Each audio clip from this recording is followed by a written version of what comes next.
রবিবার বাড়ি ফেরার কথা ছিল, কিন্তু আর বাড়ি ফেরা হলো না।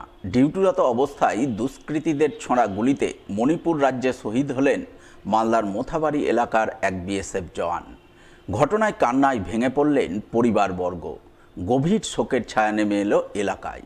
জানা গেছে, শহীদ বিএসএফ জওয়ানের নাম মিঠুন মণ্ডল, বয়স 34 বছর, বাড়ি মালদার মোথাবাড়ি থানার ভাগজানটোলা এলাকায়। তার বাবার নাম মন্টু মণ্ডল, পেশায় কৃষক।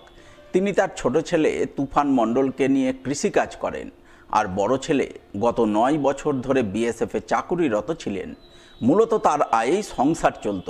পরিবার সূত্রে খবর, মিঠুন সম্প্রতি মণিপুর রাজ্যের উখরুল জেলার মংকট চেপুতে কর্মরত ছিলেন। শুক্রবার তিনি সেখানেই ডিউটি দিচ্ছিলেন। ওই সময় আচমকা অজানা দিক থেকে দুষ্কৃতীদের ছোঁড়া গুলিতে তিনি শহীদ হন বলে খবর। আর এই খবর পাওয়া মাত্রই শহীদ বিএসএফ জওয়ানের বাবা মা, ভাই, স্ত্রী এবং 2 নাবালক ছেলে মেয়ে কান্নায় ভেঙে পড়েন। গভীর শোকের ছায়া নেমে আসে মোথাবাড়ির ভাগজানটোলা এলাকায়।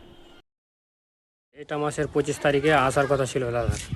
কালকে অফিস থেকে ফোন করেছিল আমাকে সন্ধ্যা 7টায়, বলেছে মিঠুন মণ্ডলে আপনি কি হন? আমি বললাম মিঠুন মণ্ডলে আমি ভাই হই। তো বলছে মিঠুন মণ্ডল শহীদ হয়েছে।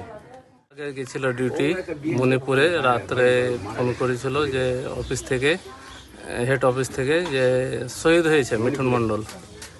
25 তারিখে বাড়ি আসার টিকিট ছিল, কিন্তু সেই আর আসা হলো না বাড়ি। এখন নিথর দেহ বাড়িতে ফিরে আসবে। পরিবারে রয়েছে ওর বাবা মা, ওরা 2 ভাই ছিল। এক ভাই তো শহীদ হলেন, আর এক ভাই আছে, বউ আছে, একটা ছেলে একটা মেয়ে আছে। উপার্জনের একমাত্র উৎস ছিল ওই চাকরিটাই শেষ সম্বল ছিল মিঠুন মণ্ডল। বাবাই এমনিতে জমি জায়গায় কৃষি কাজ করেন। 4টার সময় ফ্লাইট আছে, ওখান থেকে মণিপুর থেকে গুয়াহাটি আসবে। গুয়াহাটি থেকে রাত্রি 8টার সময় কলকাতায় নামবে, এবং কলকাতা থেকে 6-7 ঘন্টা লাগবে ওটা বাড়ি পৌঁছতে। তার মানে কালকে কালকে